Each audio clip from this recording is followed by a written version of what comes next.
जय हिंद दोस्तों।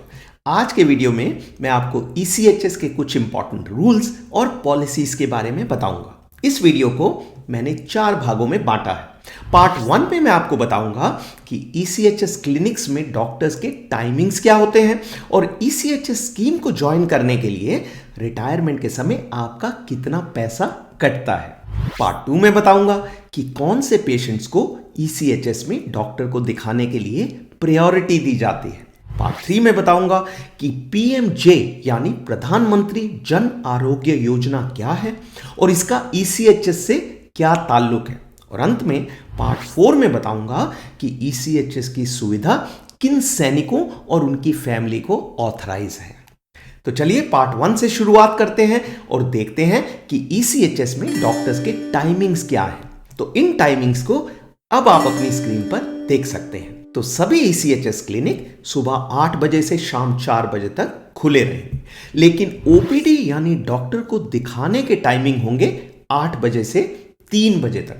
8 बजे से 3 बजे के दौरान डॉक्टर साहब लोग लंच भी करेंगे, लेकिन वो लंच अलग अलग समय पर करेंगे ताकि ओपीडी लगातार चलती रहे। 3 से 4 बजे का टाइम होगा डॉक्यूमेंटेशन और अगले दिन की तैयारी के लिए। इस समय पर डॉक्टर साहब लोग केवल इमरजेंसी ओपीडी केसेस को ही देखेंगे। इसके अलावा कुछ स्पेशलिस्ट डॉक्टर होते हैं, जैसे मेडिकल स्पेशलिस्ट, गायनेकोलॉजिस्ट, रेडियोलॉजिस्ट वगैरह। इन स्पेशलिस्ट के टाइमिंग्स अलग होते हैं। इनके टाइमिंग्स होंगे सुबह 8:30 बजे से दोपहर 1:30 बजे तक। आप इन टाइमिंग्स का स्क्रीनशॉट लेकर अपने मोबाइल में रख सकते हैं। तो ये थे टाइमिंग्स। अब जैसा कि आपको मालूम होगा, रिटायरमेंट के समय आपका कुछ पैसा आपकी ग्रेच्युइटी में से कट जाता है। इस पैसे के बदले आपको और आपकी फैमिली को ईसीएचएस में फ्री मेडिकल की सुविधा मिलती है। ये वन टाइम कॉन्ट्रीब्यूशन होता है और ये कितना होता है उसे आप अब अपनी स्क्रीन पर देख सकते हैं। तो रिक्रूट से हवलदार तक की रैंक्स के सैनिकों के लिए यह अमाउंट है 30,000 रुपए। जेसीओस के लिए अमाउंट है 67,000 रुपए यानी 67,000 रुपीज।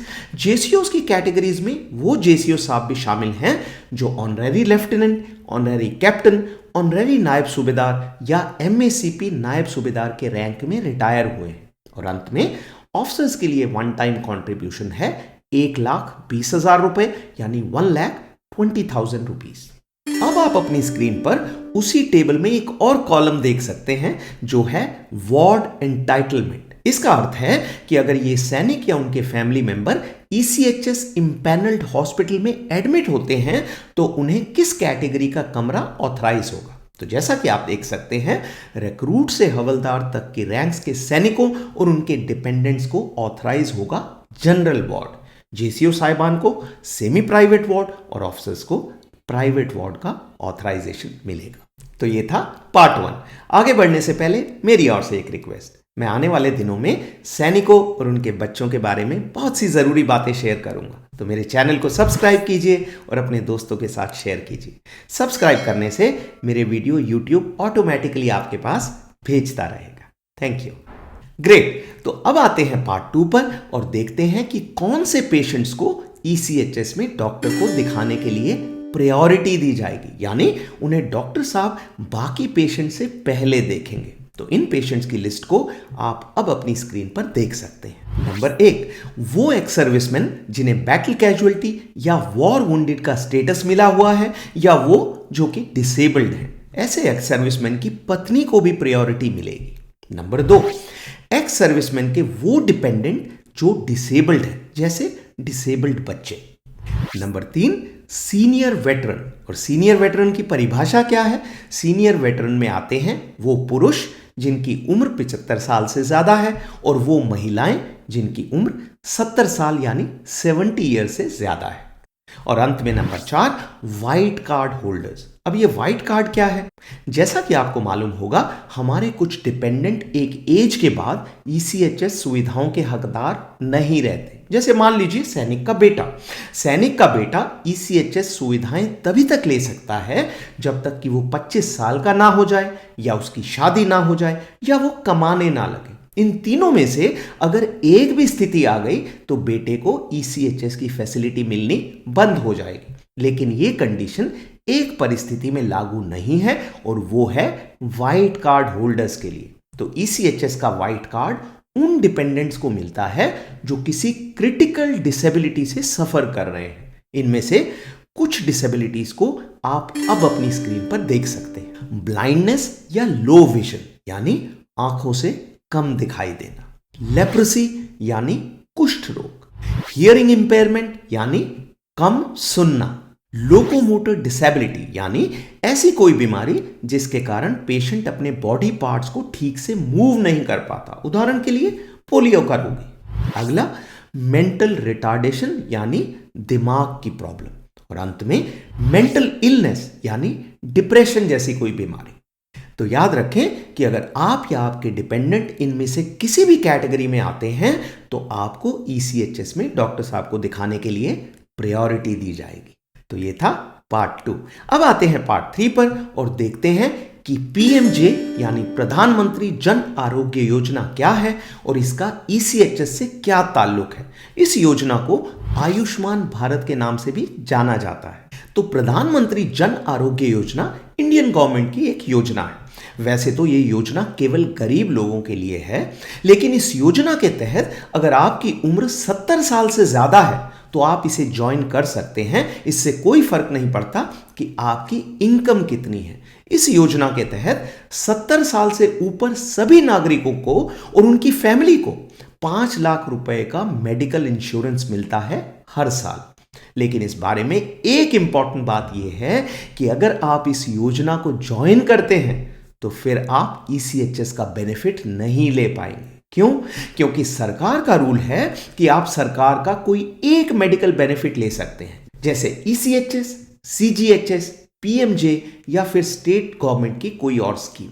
और दूसरी इंपॉर्टेंट बात यह है कि अगर आपने एक बार आयुष्मान भारत को ज्वाइन कर लिया तो आप वापस ईसीएचएस में नहीं आ पाएंगे। तो इसलिए ध्यान रखना है, आपको ईसीएचएस में ही कंटिन्यू रहना है। ईसीएचएस में आपके ट्रीटमेंट पर कोई फाइनेंशियल लिमिट नहीं है, जबकि आयुष्मान भारत में आप और आपकी फैमिली मिलाकर एक साल में 5 लाख से ज्यादा का बेनिफिट नहीं ले सकते।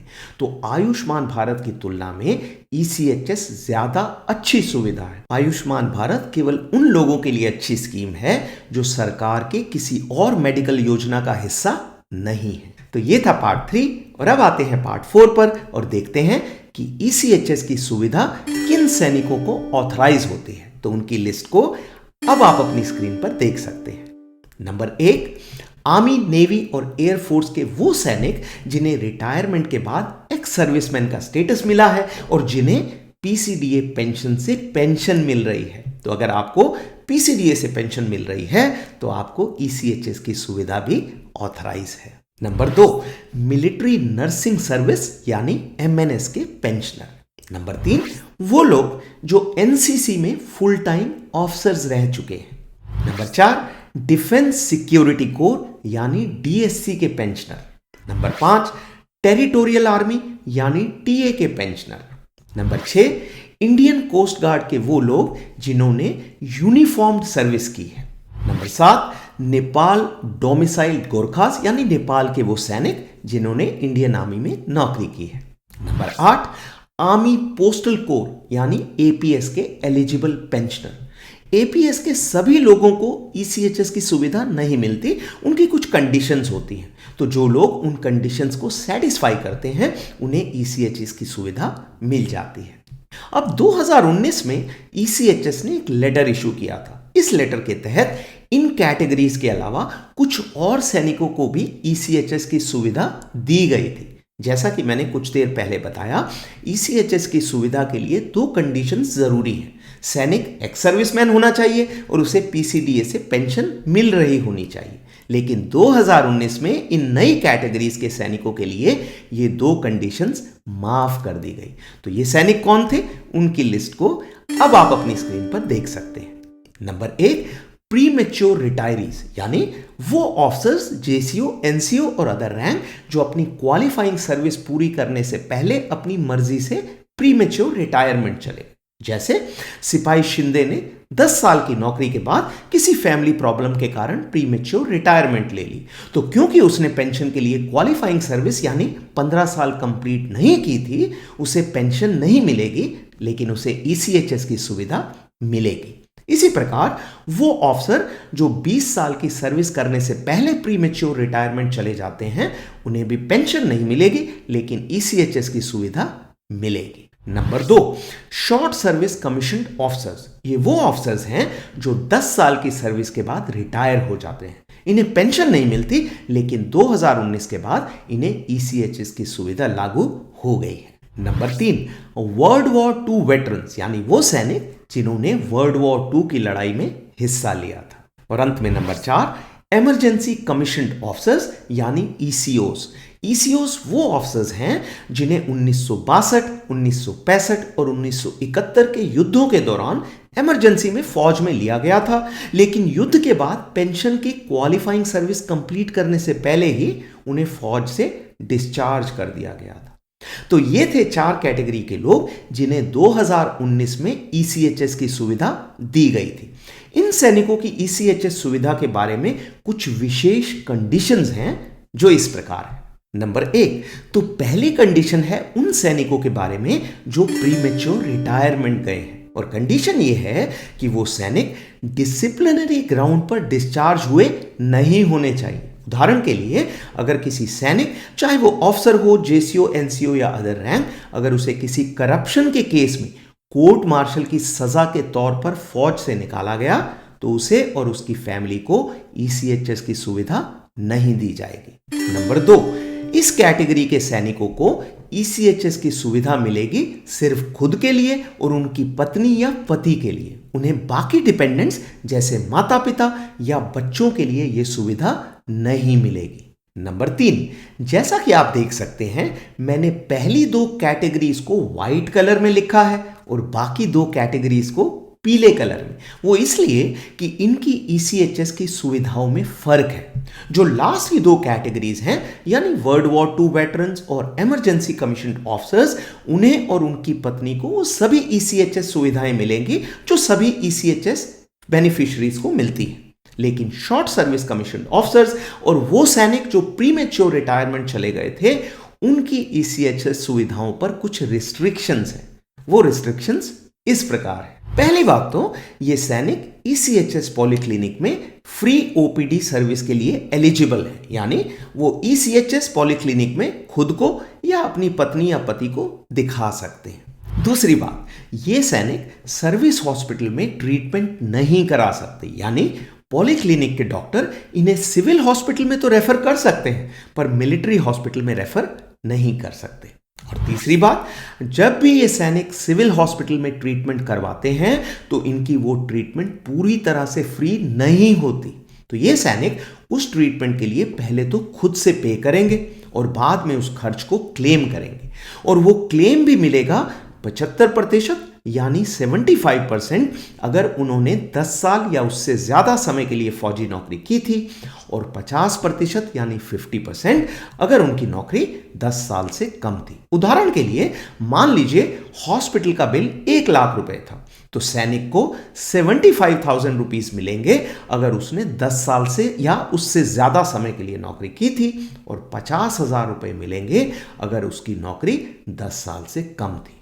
तो ये एक महत्वपूर्ण अंतर है जो कि सर्विंग सैनिकों को पता होना चाहिए। अगर उनकी नौकरी 10 साल के आसपास है और कोई इमरजेंसी नहीं है, तो अच्छा होगा कि वो 10 साल की नौकरी पूरी करके प्रीमेच्योर रिटायरमेंट जाएं। तो ये था आज का वीडियो। जो विषय आज मैंने कवर किए हैं उनसे संबंधित ईसीएचएस के इन लेटर्स के लिंक मैंने इस वीडियो की डिस्क्रिप्शन में डाल दिए हैं, आप इन्हें डाउनलोड करके पढ़ सकते हैं।